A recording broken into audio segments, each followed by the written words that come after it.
Sneezing is a natural and common reflex that our body uses to clear our nasal passages of irritants.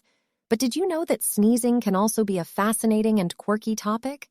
In this video, we'll explore the weird and wacky world of sneezing, including the question, can you really die from holding in a sneeze? First, let's start with the basics. What exactly is a sneeze?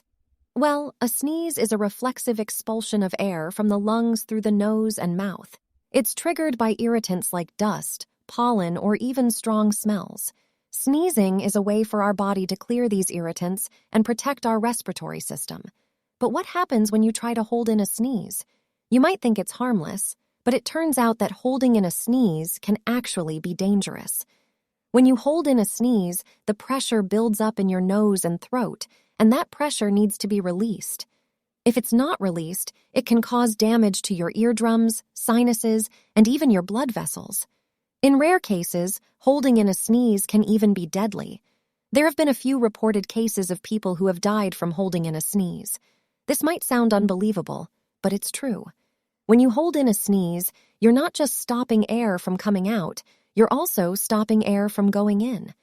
This can cause a sudden drop in blood pressure and even lead to a heart attack. It's important to let your body do what it needs to do, and that includes sneezing. Don't try to hold it in or stop it.